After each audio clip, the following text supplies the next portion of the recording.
So ayun guys, good morning ano. So hindi na pala good morning, medyo tanghali na. Gawin natin ngayon. Hindi muna tayo, break muna tayo sa sa pag-ride. Alam mo naman ngayon, pandemic, so hindi nga tayo makapag-ride kasi gawa ng busy din sa trabaho. So andun yung mga kasamahan ko. So ang gagawin natin ngayon ay itong aking Rider R150. Natin to. Mag-change oil tayo. So nandito pala yung mga gamit na gagamitin natin para sa pag-change oil natin kay Bunso. Ito pala si Bunso.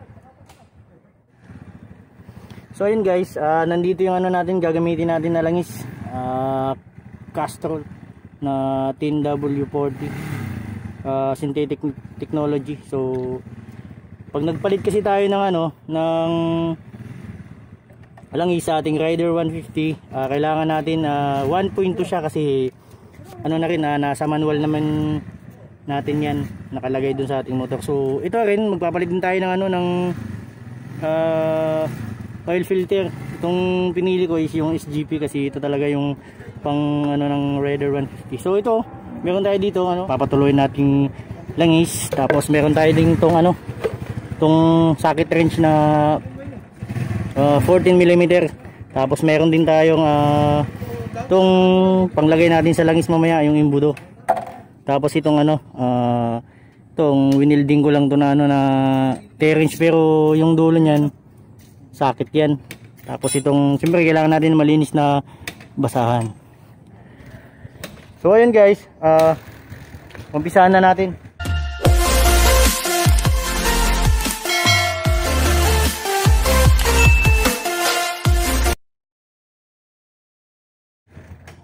Bubuksan muna natin yung drain plug. Ito lalagyan natin ng patuluan natin. Sabay. Guys, ito sa pagbubukas, kailangan counterclockwise. Kumbaga yung pag-ikot mo na ito, ang kabig papunta sa'yo. So ito guys, bubuksan na natin. Tsaka sa pala nito, kunting pihit lang. Pag lumuwag na yan, kaya mo nang pihitin yan. Tsaka sa pag tidrain mo, kailangan talagang yung natin, makina, malamig siya. So ayan na, buksan na natin.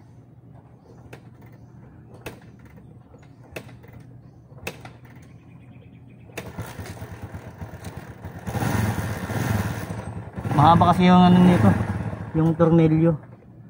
Tsaka kailangan malamig na malamig yung makina guys. Huwag kayo mag nang mainit kasi may tendency na maputulan kayo ng drain plug. So ayun na, tumulo na.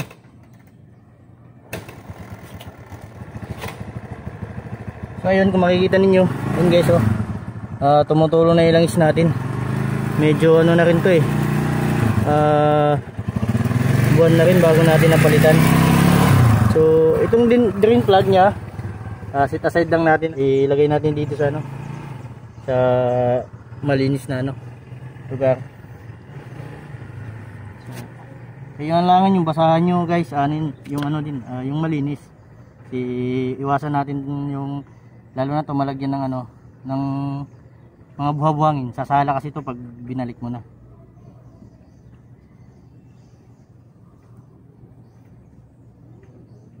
So pwesto lang natin to sa safety na So ayan, tumutulo pa rin siya. So guys, hintayin lang natin yan na maubos. Medyo itagilid lang natin konti para talagang tumulo yung langis. Ayun makikita ninyo, may tumutulo pa.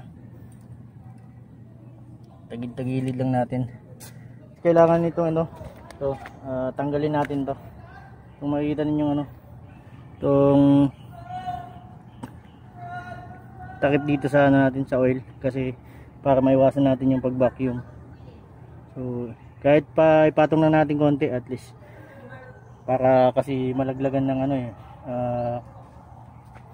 anong bagay. Kasi nakita nyo naman yung namin dito tayo sa sa nandito tayo sa kahuyan. Kaya na lang natin talaga na ano siya, ma-wheel drain siya. Kaya naman kung pagpapatak-patak na lang. So ayun guys, makikita ninyo, ayan. Wala na siyang wala na siyang pumapatak. So ang next step natin, ito naman, magpapalit tayo ng oil filter. So ayun guys, buksan na natin. Ito na yung ginamit natin kasi hindi ako makabuelo dito. Ano siya, maiksi yung hawakan. So ito nang gamitin natin. Same pa rin na ito guys, pa counterclockwise pa rin yung natin pagbukas natin. Huwag kayong gagamit ng mga open wrench kasi mamaya mabilugan kayo. Mahirap na, dagdag gastos din yun. So yan, lugan na natin konti, kaya gamit yung daliri mo, kaya na yan. Tapos isunod natin yung bandang taas.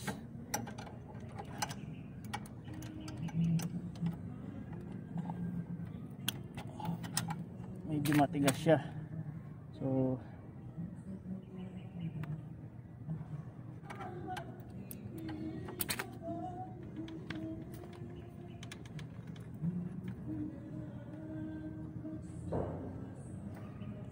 ayaw to, matigas to Tanggal na natin yung tornilyo. Tanggalin na rin natin to. Yan.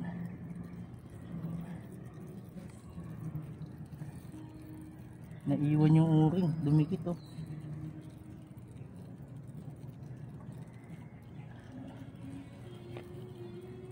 naiwan guys kasi dati nung ko to, yung pina-change oil ko, pinalagyan ko siya dito ng yung parang sealant sa gilid para sureball na di magtagas. So ito yung laman niya, may siya, may spring dito sa loob, tapos ito yung o-ring. So medyo linisin lang natin kasi dumikit yung sealant niya. So next natin gagawin, tanggalin na natin tong oil filter. Dali lang naman magtanggal nito lang, sungkit-sungkitin mo lang siya. Ayan. Ayan, makikita nyo guys maitim na to kasi buwan na rin natin na lagay lang natin dito yan, tapos tagilid natin ng kaunti. Oops, abanti natin kasi baka matapon.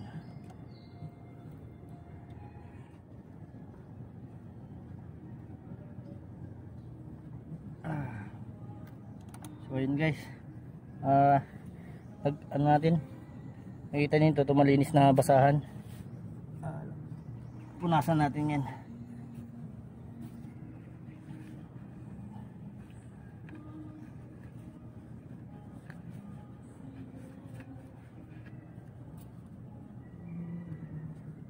So yun guys, kung makikita niyo dyan sa loob yan, ayan ito, may yan, may o-ring.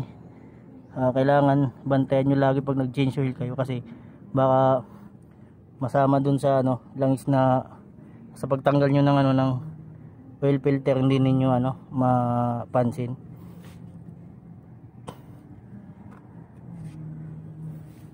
So linisan lang natin, punasan lang natin to kasi pinalagyan ko kasi ito ng parang sealant sa gilid dati na nagpa change oil ako kasi sabi ko para sigurado. Medyo natigasan nga lang tayo ng natigas lang sa baklasin kanina. Ayan guys, babalik na natin siya. Kung makikita nyo yun napatulo na natin siya. So wala na ibang pattern nito sa pagsalpak, diretso mo lang, makikita mo naman yung may butas dito, ito mo siya ilalagay. Basta yung o-ring huwag yung kakalimutan. So lagay na natin yan. So ito punasan muna natin yung mga niya, tornilyo niya kasi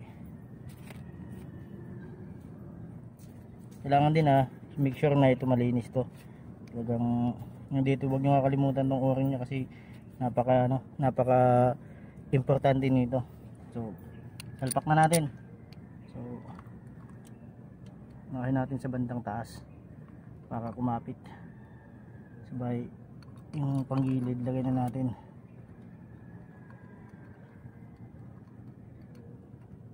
Sa paglagay nito, huwag muna natin agad higpitan guys ha.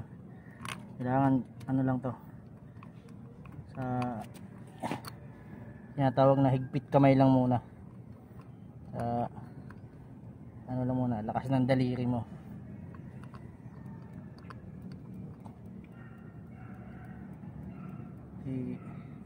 Kailangan pantay natin yan, baka sumala dito, hindi magpantay-pantay yung ano.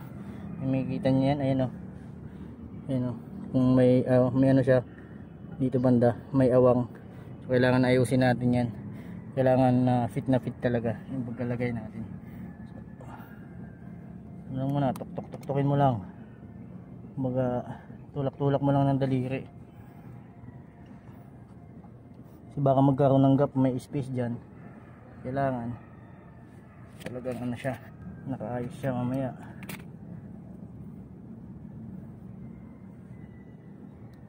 Magsaliwa siya, hindi natin mabalik ng maayos, baka magtagas. Ano lang,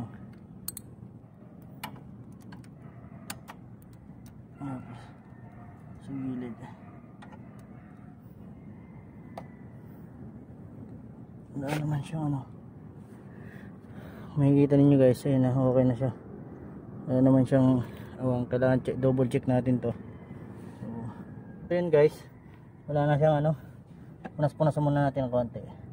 Ayan, wala na siyang tumutulo. So ito, yung kakalimutan tong drain plug na ibalik natin dito, kasi baka mamaya magsalin ka na ng langis, di mo pa nalagyan, masasayang, matatapon. So tara guys, ilagay na natin.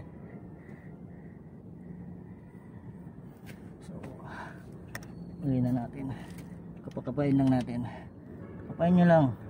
Kaya kapag ano, pag tumitigas, huwag nyong pilitin ha. Tingnan nyo maigi, baka mamaya may buha-buhangin kaya tumigas dyan.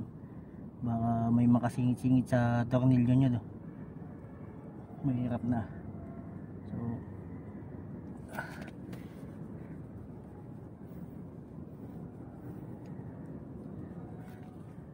yan guys, ganoon naman, yung pagbalik naman nito punta sa'yo, ano naman to,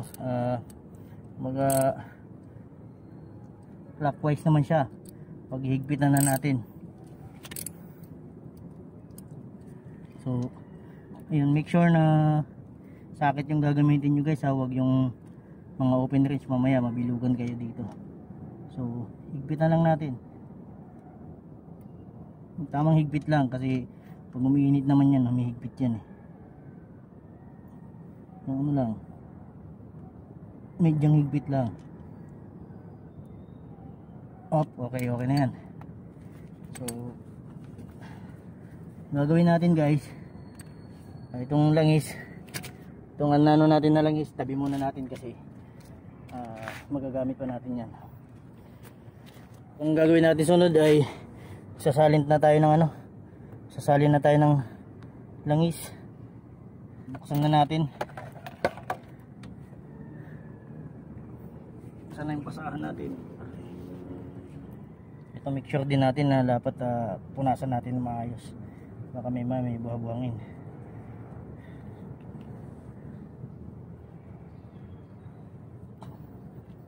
So nandito yung ano, ang ginawa kong ano, improvise na ano, imbudo.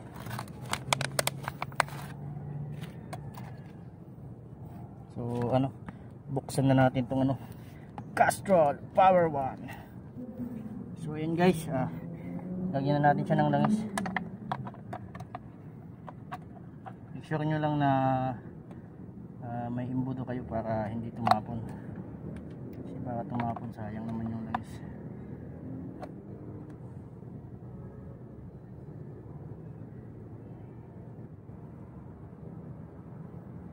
Ituwad lang natin na maayos yan para saktong tumulo yung langis.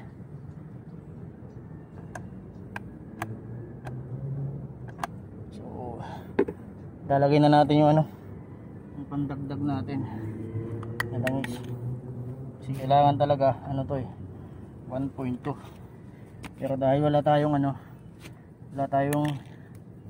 lagayan,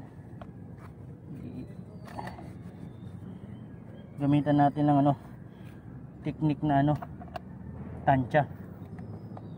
Ayun. Lagyan na natin. Oops, tansya.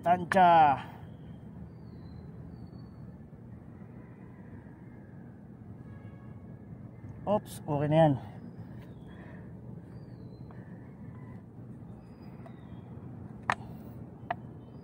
So yun guys, tanggalin na natin to. Tapos na natin siyang lagyan.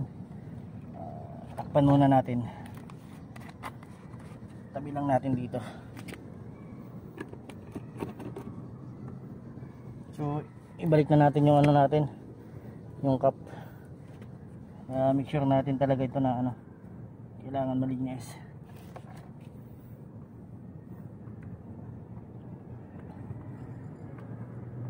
Oops, ayaw pumasok. Bakit ayaw? So yun, kahit ano lang, kamay lang pang higpit natin, kahit kunting higpit lang, pwede na yan. Tignan nyo yung ano, ito sa langis natin, oh, siya, nasa optimal level na siya, kung makikita ninyo. So magliligpit muna tayo ng ano, gamit, tatabi, tapos na tayo. So ayun guys, maraming salamat sa ano, pagsama sa akin sa ating pag change oil kay Rider 150 si Bonso. So ito yung nandito yung ano natin, yung langis na nagpalitan. So ito, meron pa ako ditong sobra. So sunod na lang yan sa ano, pag change oil ko. So wag natin itatapon yung langis na pwede yan pang lubricate sa ating mga kadena, sa mga tornilyo na kinakalawang, magagamit natin yan. So guys, yun lang, maraming salamat. Hindi ka pa ano, nag-subscribe, subscribe ka sa akin channel, like and share na rin para makatulong tayo sa ibang tao din. Sa simpleng idea, I hope na nakapag-share ako sa inyo, bigyan ko kayo ng idea kung paano mag change oil ng Raider 150. So yun lang guys, maraming salamat. Mag-iingat tayo lagi. Keep safe and God bless. Peace out.